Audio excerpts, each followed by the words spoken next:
یہ نیکی کا حکم دینا، برائی سے روکنا، یہ بڑا کمپلسری ہے۔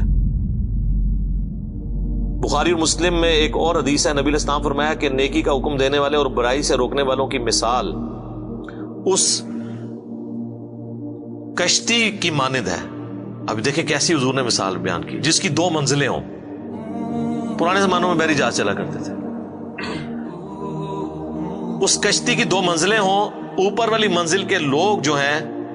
پانی ان کے پاس رکھا ہو، نیچے والی جو منزل کے لوگ ہیں ان کے پاس پانی نہیں ہے،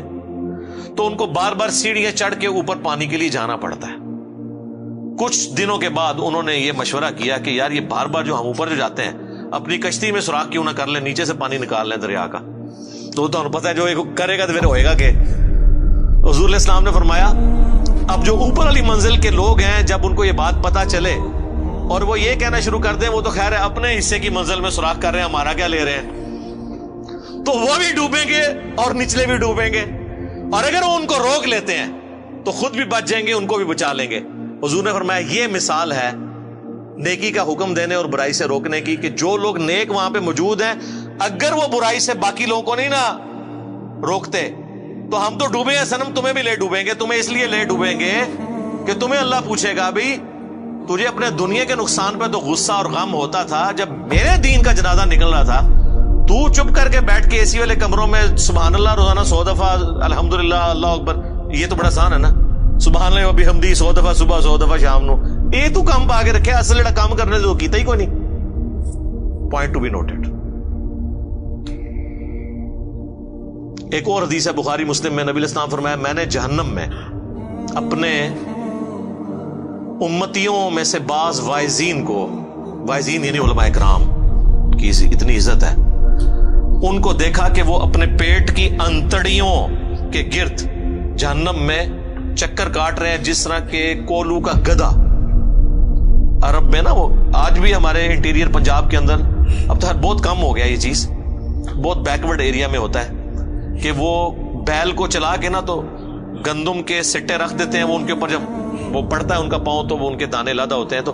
گدھا بھی اس کام کے لیے استعمال ہوتا ہے۔ تو اس طرح وہ جہنم میں چکر کاٹ رہے ہیں اور اہل جہنم ان کے گرد جمع ہو کے ان سے پوچھتے ہیں حضرت صاحب تسی بھی، آپ تو ہمیں نیکی کا حکم دیتے تھے، تو چلو ہمارا تو سمجھ آتا ہے کہ ہم نے آپ کی باتوں پہ عمل نہیں کیا اور ہم بھی جہنم میں آپ کے ساتھ ہیں، آپ کیوں پہنچ گئے ہیں؟ تو کہیں گے کہ ہم بس کہتے ہی تھے آپ کو، کر دے ہو یہ جو تسی کر دے ہو، اسی لیے کہتے ہیں نا کہ وہ کام نہ کرو جو مولوی کرتا ہے، وہ کام کرو جو مولوی کہندا ہے، کیا وہ عموماً ٹھیک ہی ہوتے ہیں کہانیوں کو چھوڑ کے۔ اور بعض روایتوں میں یہ ہے کہ جو سننے والے ہیں وہ جنت میں پہنچ جائیں گے، وہ کہیں گے حضرت آپ کی ہم اتنی تقریریں سن کے جنت میں ہیں اور آپ خود جہنم میں ہیں،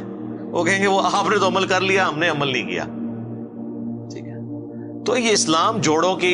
اندر ہے، امر بالمعروف و نہی عن المنکر جوڑا ہے، نیکی کا حکم دینا برائی سے روکنا، علم اور عمل بھی جوڑا ہے،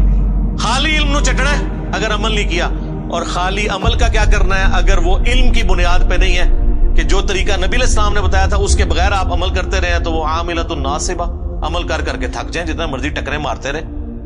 بغیر وضو کے آپ نماز پڑھتے رہے، نماز تو کوئی نہیں ہونی جب تک آپ کو طہارت کے مسائل نہیں پتا ہوں گے، نماز کا طریقہ نہیں پتا ہوگا۔